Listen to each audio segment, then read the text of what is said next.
Thanks for joining us for Season 5 of the Service to School Stories podcast. I'm Sydney Mathis, your host and Chief Program Officer at Service to School. This season, we wanted to highlight some of our incredible alumni and dive deeper into their stories. You'll hear from a variety of student veterans about their journey from the military through the admissions process and onto campus. Guests will share how they overcame challenges, and we'll look back on their journey to give some advice along the way. Let's kick it off. All right, welcome back to the Service to School Stories podcast. Today I am joined by James Schlabach, and he will be talking all about your journey to med school.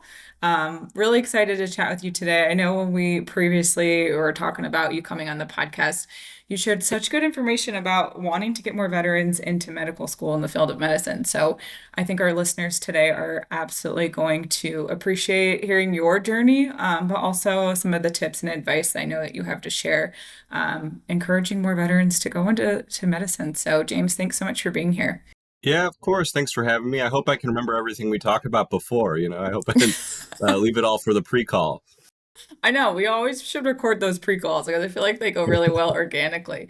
But James, can you tell us a little bit about your background, your journey through the military, and kind of what brought you to where you're at today at the University of Michigan? Sure. Yeah, so I originally went to University of Chicago for undergrad. I was a philosophy major and had been targeting going into the Marine Corps kind of from the beginning of college.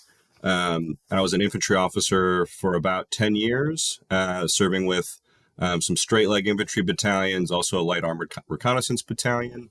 Did that for about 9 years is when I started thinking, do I want to make this like a full blown career?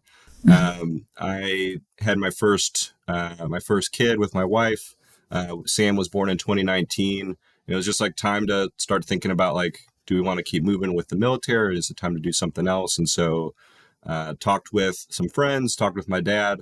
And the kind of what we landed on was, what's the hardest thing that you can think of that you would actually do? And so I gave med school a shot, started applying to Post-Bacc before I reached my end of service date and was lucky enough to land myself a couple acceptances to get myself, my prereq sorted out. Yeah.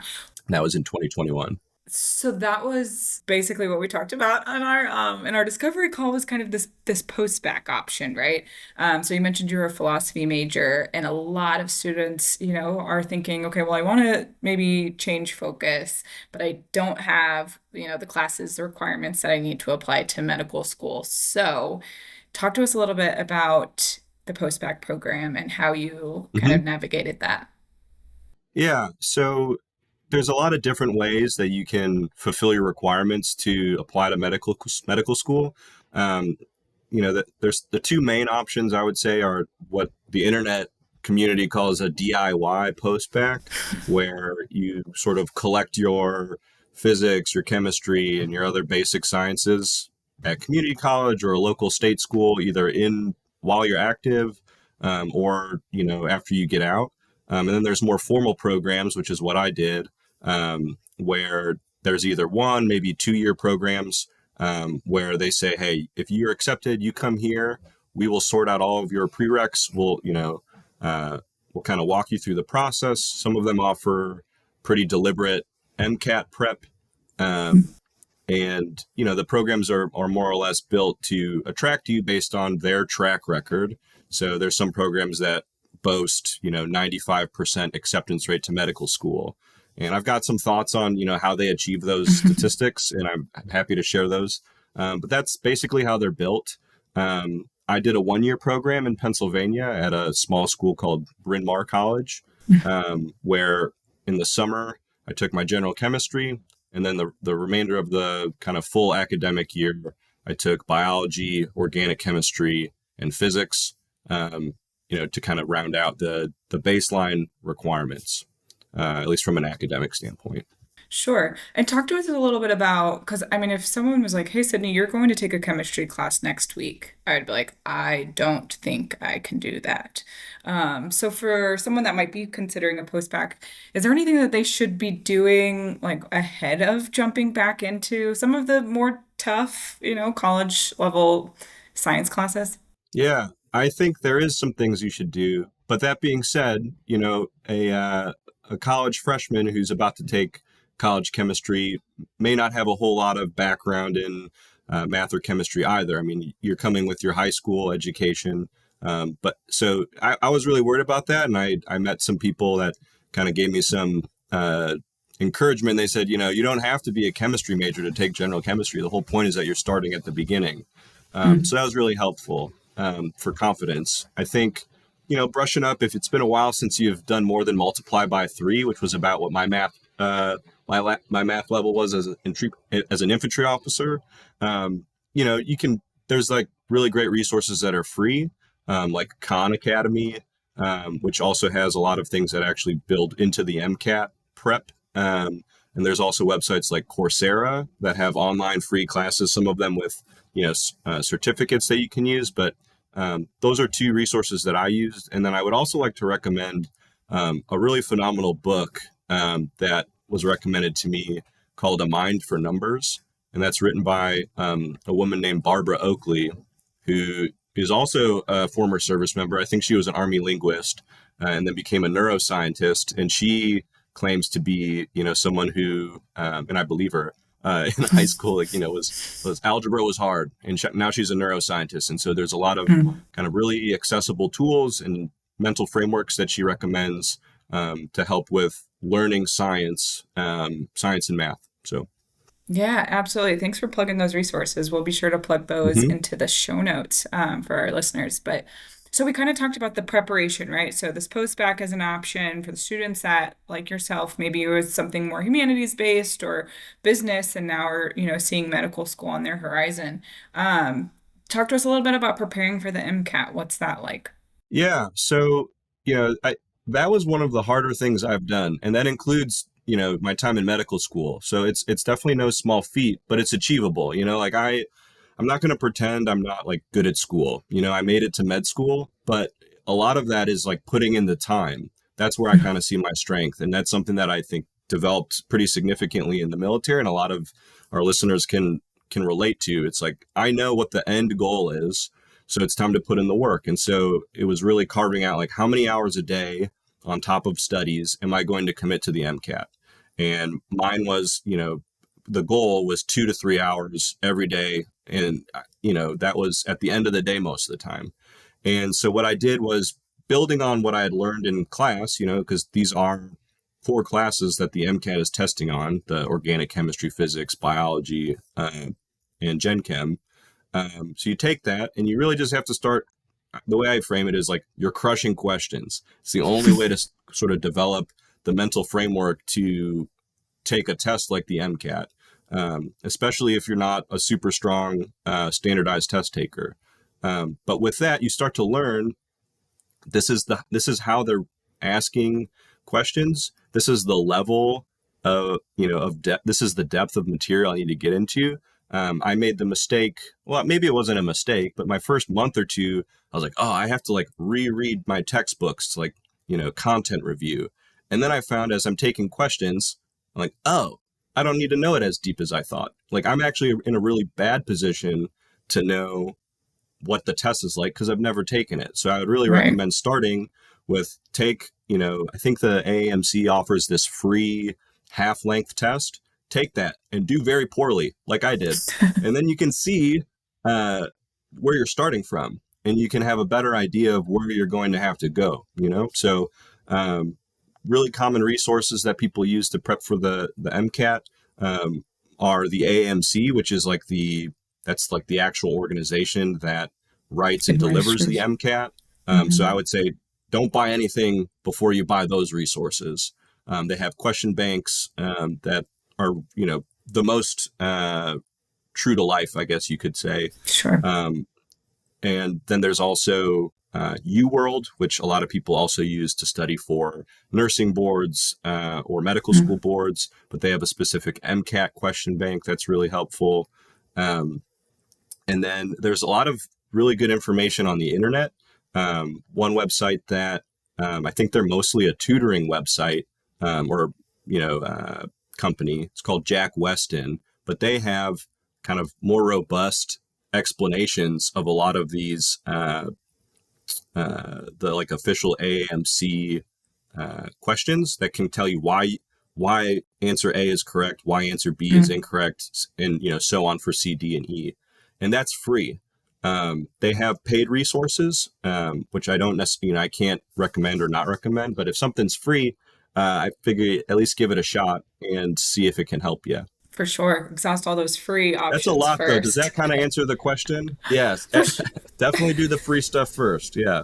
Yeah, no, I think that's great because for someone who doesn't even know where to start, it's like, okay, well, let me at least go to these three websites first and start there as a baseline. Hmm. But something I also want to plug, we had talked before about like having a good understanding of why, right? And it sounds like to do all of this work and to put all of this time into potentially doing a post-bac, but making sure you have the prereqs, studying for the MCAT, like you've got to have a pretty solid why. Right. Like you're not just doing this to like try it out and see if med school works, right? So can you talk with our listeners kind of what was your why and then what do you think that that's important to have kind of like sussed out? Yeah, I think you definitely have to have it sussed out before you apply to medical school. I think it's also good to have it sussed out before you do the post-bac. But I learned about that picture kind of grew and became more fleshed out as I was doing the post-bac, and I learned more about healthcare.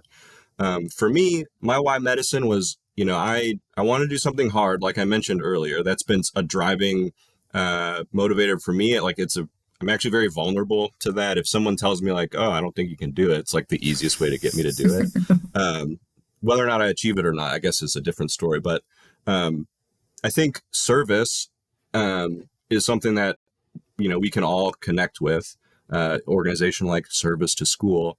But I saw my favorite part about being a Marine officer was like learning things and then trying to then teach it to others. And I think that that's a big part of healthcare, and maybe a part of healthcare that is like going away as we continue to like corporatize. Not going to get like, too controversial with my claims on healthcare, but, I see it now. Like we just churn patients out in some of these clinics. And I don't always know if patients understand like why we're changing their medication. And so like the opportunity to become an expert in a field, one that I think is, fairly trusted by the general population, and then to help people understand like what's happening in them, give them comfort, and maybe make them better, or make them like in better, what's a better word for that?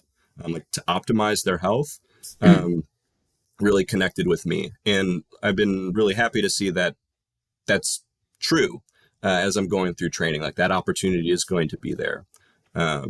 So Yeah, absolutely.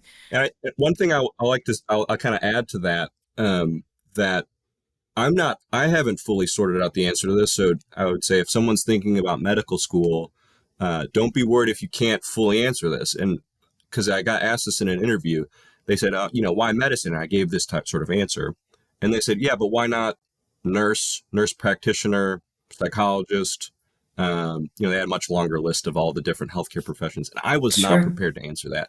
And so, luckily, as I got into medical school, and I've been in medical now for a couple of years, I have been exposed to those other professions. And at the end of the day, the physician it's the quarterback of the team. They're use whatever metaphor you want. They're the platoon commander or whatever. They're making the decisions, and they're pulling in other resources. And I'm really glad that I've ended up in this track, because that's something that I get a lot of satisfaction from, kind of being the one that can, if we have option A and option B, where are we going from here? Yeah, I love that analogy. When you're looking at your classmates, so the peers that are there at University of Michigan with you, what is kind of like the makeup of your med school class? Yeah.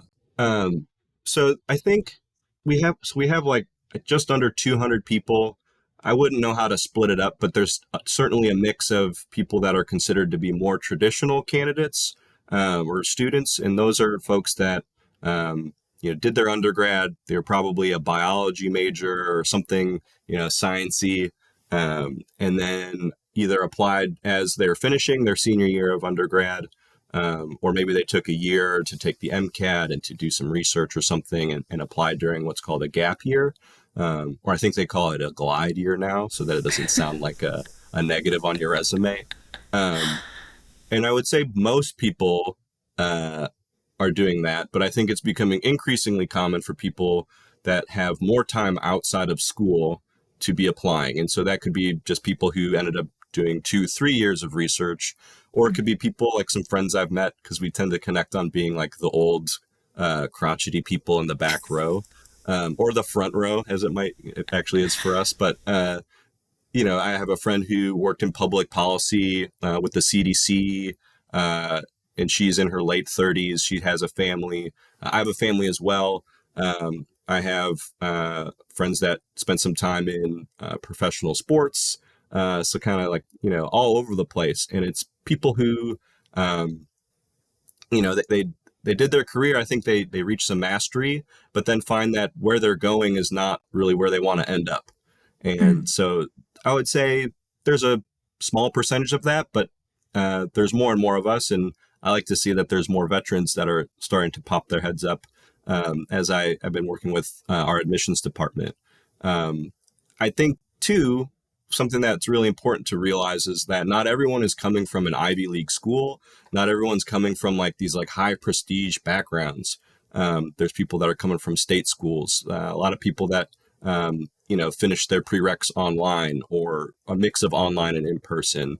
Of course, there's very high representation of people that are coming from, these heavy hitting undergraduate programs, but not everyone is doing that, because I think increasingly schools are seeing that they want a very well-rounded person to be a future physician, and that takes a lot of soft skills and life experience. Yeah, absolutely. And that's actually something that I've always found really interesting. Is kind of around med school, undergraduate institutions matriculating their students onto medical schools. And there's a small school called Reed, and they consistently have one of the highest percentage of their undergraduate students that are admitted into med school programs.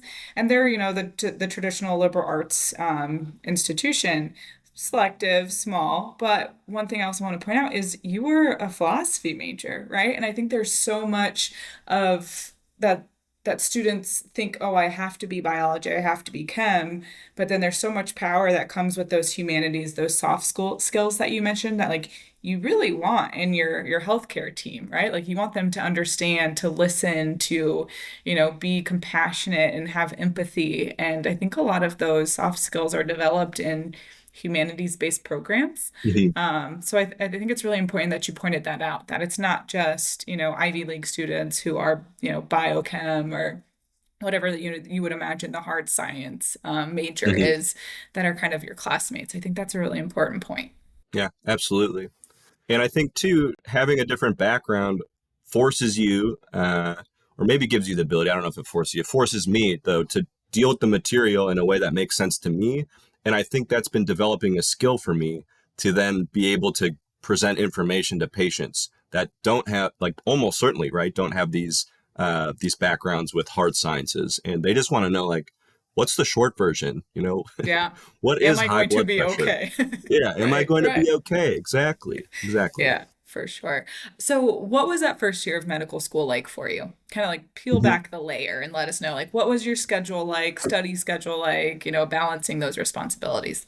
Yeah. So I guess, part of this is everyone's medical school experience is unique to their medical school. So I guess I can just give what it looks like at the University of Michigan. We have a very, what is the word they use? Asynchronous first year curriculum. So we have a lot of recorded lectures, which I think works. It worked for me. That being said, it's probably not my preference to be, so heavily engaged with, a computer screen. But we do have small groups that are meeting to discuss the lectures that are going on each week. And we're in person, I would say at least 2 to 3 times a week for a few hours each day. But starting in September, there's some, for some people, I think it's review. For me, it certainly was not. There was a lot of biochemistry, some genetics, starting at the very small. And then by the time we got to December, we started having classes that are more systems based. So that was moving into, the heart, lungs, and kidneys. And then the rest of the year is blocked out by organ system or body system or however you want to frame it. And so, I was treating it like a work day. I would start my day around, I guess checking in, starting a lecture around 8:30 or 9, maybe kind of a late work day. But if I'm asynchronous, it's my schedule, right? Yeah. Watch 3 to 5 lectures. You can watch them at 1.5 speed if you want, and just do that for the day. Kind of break it up as you like. And then we have, like I said, small groups, and then some longitudinal courses where, you're meeting once a week to kind of go over a side curriculum that might not be specifically about what you're learning in lecture, but, developing skills like how to use a stethoscope. What are the findings you're trying to look for as you're examining a patient that can confirm or deny, some diagnoses. So that's the general schedule. And then I would say, as far as testing, we would get a quiz, or we would do a quiz about every 2 weeks. And then at the end of each block, which could range from, I think, 3 months to 6 weeks, depending on the block, you have a larger exam that's, covering more material, sort of on top of the quizzes that you've been taking. And how does that first year change from the rest of the years in medical school? Yeah. So I guess it's important to sort of look at med school in general as being broken up, and it's often framed as preclinical and clinical curriculum.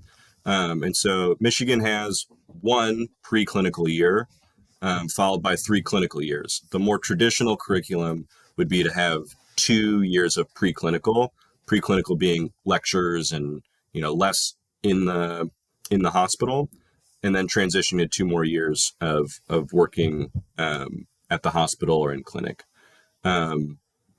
So that's the main difference, is you just have significantly less time in the classroom. You do still have some, but what you do is you then rotate through different specialties. And I would say universally, or nearly universally, as you start your clinical curriculum, you rotate through what's called core clerkships, which are internal medicine, OBGYN, surgery, like kind of a general surgery where you might also go to some subspecialties, neurology, psychiatry, family medicine, and pediatrics. And the length of those will vary based on your institution. But you go, you're seeing patients, you're trying to learn from residents and, attending physicians, and kind of just like building your knowledge base and getting some experience. And then a part of all that is at the end of each clerkship, there's some sort of assessment, and that varies based on what school you go to. Yeah, and do you think those are all things, those 2 things specifically? So like the curriculum, so the 2 years of kind of more lecture instruction, 2 years of clinicals. Do you think that's something that students would take into consideration when they're researching medical schools? And then the same thing applies when looking at kind of the length of those clerkships? Like, are those 2 things that students would say they would want one experience over another, building that list? Yeah, I think so. I know it was definitely a factor for me. I think that both ways certainly work, and they have pluses and minuses, and some that I don't know if I certainly didn't really understand what the pluses and minuses would be as an applicant. But one advantage of having a shorter preclinical is you get more time to experience the different medical specialties. You get to build out, more robustly why you want to do one specialty or another. It gives you more time to do it in addition to having more experience.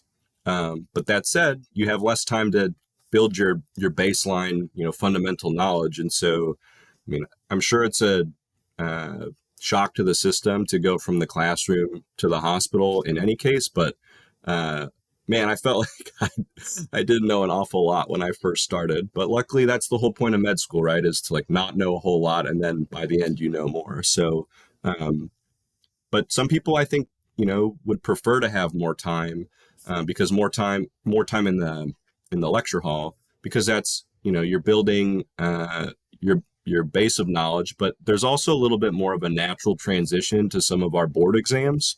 The first board exam that we have, I think it's called a board exam. Step one is what it's called. It's very basic science focused. And so that feels a little bit more aligned with what you learn in the classroom. Whereas, at least at Michigan, I don't take that exam until December. So I am 1 year removed from the classroom. I have the benefit of a year of working in the hospital, but there's a little bit of a feeling that I've got that I'm going to have to be reviewing an awful lot of stuff that I may have forgotten in the interim. That being said, I think people are able to sort through that all the time, but it's just different. It's different ways to get to the end. Yeah, for sure. And speaking of the end, I mean, you've been there now for some time. Said you're working with admissions to get more veterans into medical school. But what do you foresee as like your end accomplishment? Obviously, graduation will be huge, but like, what does the end of medical school look like for James? Yeah, well, I definitely need to sort that out with my wife because where we end up is going to be a big part of our decision. And I think, the farther along you are in your kind of personal life in terms of progression, whether that's with the family or not, the more things like, where you're living matter. And with medical school, it feels very military-esque, actually. You don't get to pick where you go. There's this algorithm called the match where you submit, here are my preferences, you get some interviews, the future training program. Let me back up. So after med school, you go to residency. Yes. I should have mentioned that. So took that as granted. So there's a residency after medical school. And so that can range from 3 to I think 9 years, depending on what your specialty is. And you are a doctor. And I like to frame that as like, you're a real doctor. I've heard some people say, oh, like as a resident, you're like not a fully, you're not a full doctor. I'm like, you're as much of a doctor as a lawyer out of law school when you're done with medical school, right? But you are practicing under the supervision of more experienced people to give, until you have true mastery of whatever your specialty ends up being. And so at the end of your third year of medical school, you apply to programs based on what specialty you want to go into. And then you get interviews. Based on how those interviews go, you put your preferences in sort of rank order into this algorithm. Residency programs take what they saw and they rank candidates into the algorithm. And then there's like a special day called match day, and you like get an envelope and you find out where you're going. And some people are very happy about that. Some people are not so happy about that.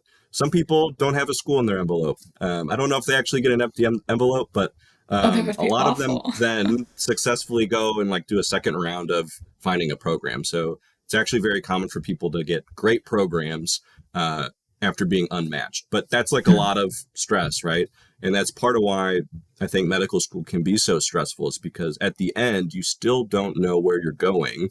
And you don't know where you're going throughout your medical school journey. You just have a lot of hopes and dreams. So for me, I'm hoping to, at this point, decide between internal medicine or emergency medicine based on what I've liked and disliked over the last year. We'll see how that preference changes. And then, I'll try and figure out where we want to go so I can maximize, try and play the algorithm to put us, somewhere that we like or as close to family, Sure. to kind of balance the personal and professional thing. Right. And how do they prepare you all for those interviews with the residency options? Yeah, that is a good question. I hope to learn that. I hope to learn that soon. I think there's, we do have a lot of support, at least within our medical school. I just haven't reached that point where we're actually doing the interview prep. But we have career advisors, we have school counselors. You end up developing relationships with, doctors that become your mentors. Every student has a physician faculty member that is designated to be their coach. And that person is actually not allowed to evaluate you ever. So they're really just able to give you I think, as close to unbiased advice as possible. And Yeah. it also gives you the opportunity to say some things that maybe you'd be worried about saying or sharing if someone was evaluating you. So that person can help you. And there's, a bunch more, but I'm hoping that they help us with interviews. But there's also a certain part where, we're in professional programs. So part of it is Right. just at a certain point, you got to be prepared to work on that on You're your own. gonna But your own. Yeah. yeah. Absolutely. So let's talk a little bit about the work and the advocacy efforts that you're doing to get more veterans into medical school. Can you share with us a little bit about that? Yeah. I guess I'll lead off by saying there's a lot of people that are doing this, going into medical school from the military, but I thought that I was the only one doing it. I didn't know anyone as I was leaving the service that had taken the same path. I knew a lot of folks going, fellow infantry officers or friends from, the military that were going into, say, business school or law school. At least the office, especially the officer programs. Um, but then I met a guy named Chris Belair, and I don't think he'll mind me sharing his name, but I met him through the internet. I saw like an article that his med school wrote about him. It was like, oh, Marine officer. And I contacted him and he's like, yeah, I've done it. I'm in med school. And then I get connected with more and more people and then service to school. And so it turns out there's a lot more people doing this than I thought. Um, but to lead that all into advocacy, the goal is knowing that there's this sort of potentially untapped population of people that are doing what I thought no one was doing.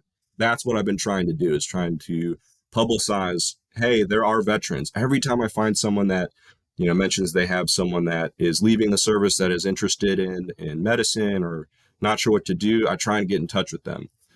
So that's the informal side of things. And then as far as at my school, specifically at Michigan, I put together a proposal trying to frame this as, hey, you guys want to know like how to become more attractive to non-traditional applicants. That's something that comes up a lot. Those soft skills that we were talking about earlier. Let me tell you about this pre-made, pre-vetted, experienced group. It's called the military. We have people that from all types, they're all over the country from different, home lives, different parts of the country. They've been all over the world. They've experienced all types of things. They have leadership experience, et cetera, right? Like everyone listening here knows what I'm talking about. And I said, let me tell you all the things that we can do to make Michigan more attractive. Specifically, let me tell you about some barriers that veterans might have or people that are active duty might have, like that might discourage them from applying. Yeah. And like, for example, it's difficult to study for the MCAT when you're on post or you're on an exercise or you're deployed, right? So we've been working on ways to try and maybe not remove all of those barriers at this point, but at least make our admissions committee more aware of them. And I think it's been helpful, at least anecdotally at our institution on, it's not that people didn't value military service. I just think they didn't know that they valued it and how to tap into it. And so it's just sort of passively getting, high quality military applicants. But now I think they see that it's something that if they want to, they can actively recruit. So that's kind of the general level of advocacy. And one of the biggest things that's been helpful to me, and I think the people at our school, is we just started a group, and I called it the Veterans. What was it? It's the Veterans and Military Medicine Interest Group. And so, it felt kind of weird just to make a social club. So I said, hey, let's make it also include these folks that are going into the military. That was also to bump up our numbers because you need to have a certain number of people in a group For to it to be an official officially club. exist. Yeah. Yeah. So I was like, let's try and figure this out. And so I was able to find some people in the administration that could help me find people that had or they suspected had military backgrounds. It's not always so easy to find that with, privacy Sure. stuff. But we were able to get in touch, and we started off with 0 people, or maybe 1. I guess I count as 1. You? Yeah. And now we have, I think now we have like 28 people in our group. Most of them, I think, are veterans. If I remember correctly, we have a handful of people that are going into the military or from service academies. We even have 2 people that have no military affiliation officially. They aren't going in the military. They're just interested in working at the VA. So it's been really good. And I think it helps sort of bring us all together. We can share lessons learned. We can talk about stuff like how to maximize or efficiently use our VA benefits. We can answer questions for each other. Like, I'm probably going to call my friend in a month or two, like, to ask him, like, hey, how does the school help us with interviews? Because now you like reminding me that I should probably know that. But that it helps to have that network, because you don't necessarily have someone that is in front of you in the process. And so that's one of the goals I had with this, making a group, is like, let's try and have a connecting file through school so that we can share that information, so we don't all have to learn it for the first time Yeah, absolutely. or I think feel like it's the first time. that's really important. I was on a call with some admissions colleagues earlier today talking about, it's hard for admissions professionals to understand the barriers that a veteran might face in whatever admissions cycle that they're going through, because there aren't a lot of veterans in the admissions office, right? So Hmm. unless you are bringing up the barriers, or other student veterans are speaking out in their programs, as civilians, like, these aren't barriers that we inherently see that are in Hmm. place. Um, and I think it stinks to be like the person that has to constantly be like, well, this barrier's here, right? Because you feel like you're kind of like knocking into it all the time and no one really Hmm. understands. But I do think it's really important. The work that you're doing is just like helping understand that, there could be some ways that you could attract more veterans, or just raising that awareness, because that's the first Hmm. step to, seeing progress being made. And Hmm. it's funny that you bring up that some of the people in your group aren't didn't serve, they're going through medical school and then joining the military. Several of our friends went that route, and they were, completed their residency while on their first active Hmm. duty assignment. So I think it's also that like culture piece that they can, learn from you all as the veterans there. So that sounds like, I mean, just a beneficial group to be a part of for those going to the VA, those going to the military, but also for you all as students. So I hope that group continues to grow, and hopefully other campuses can see the value in establishing similar groups. Yeah. And I think one, in addition just to like the morale, it was nice. It's nice to have some friends, you know. Yeah. um, but now that we are getting a little bit more organized, we're able to take on projects that maybe are span more than 1 year in terms of what it Hmm. takes. Yeah, that longevity. So yeah, so I was able to put together a proposal, and our admissions department was very happy to see it. But some things like improving how to make it easy for veterans to use more complicated benefits like VRE, VRE. Veterans Readiness and Employment.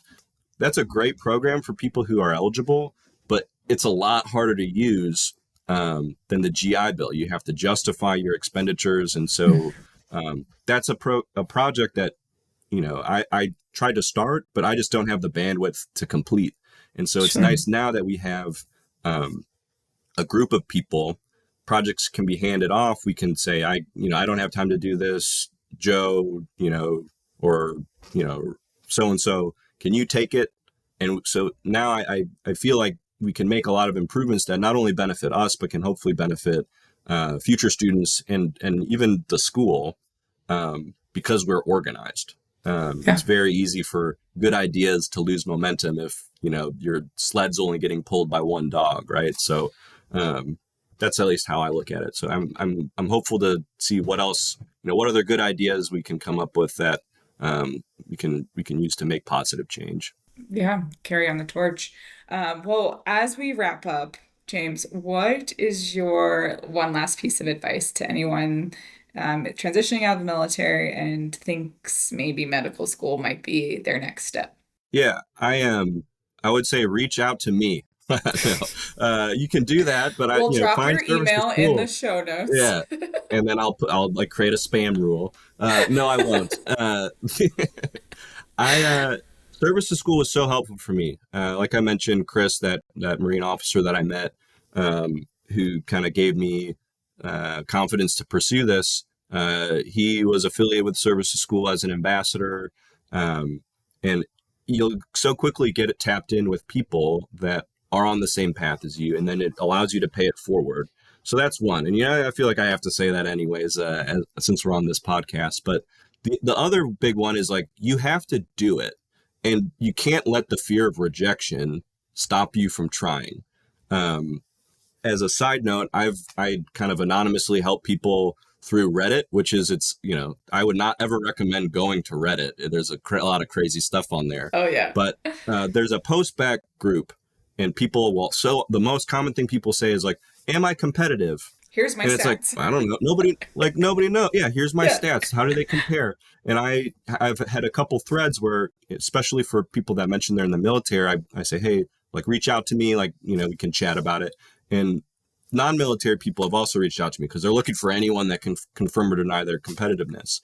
And it's just pursuing a post-bacc, especially, but even med school, what makes you unique. And so it's so hard to compare. And if you're on this podcast, you're probably in the military or you left recently, like, you have things that make you way more competitive than you can imagine. And you might think that people don't understand your background, but at the end of the day, like, you can convince them, you can teach them, or they might understand you better than you think. And so, if you can check the boxes for a program that might seem a reach, just, either submit the application or maybe send them an email or make a phone call and say, hey, this is my general situation. Is it worth applying? Do I have a shot? Right. And I think you'd be surprised. I've heard a lot of people say, oh, I don't have enough clinical experience to apply to a post-bacc. It's like, you're not applying to med school. I didn't have any clinical experience. I applied to a post-bacc to see what happens, and I got in. I'm here now, right? And I was able to build that. Before I left the military, I spent a couple shifts at the ER to kind of understand some things. I volunteered throughout the post-bacc. So don't waste time trying to be like perfectly competitive, because you're not in a position as an applicant to know what makes you competitive or not. So let admissions folks figure that out. Yeah, absolutely. That's great advice. I mean, I love going on Reddit and just seeing kind of, the questions people are asking, but also just the like competitiveness checking is interesting, because you have people who have never sat on an admissions committee being like, oh yeah, you'd be a great candidate. It's like they have no idea what the institutional priorities are of the institute, so there's so much that goes into it.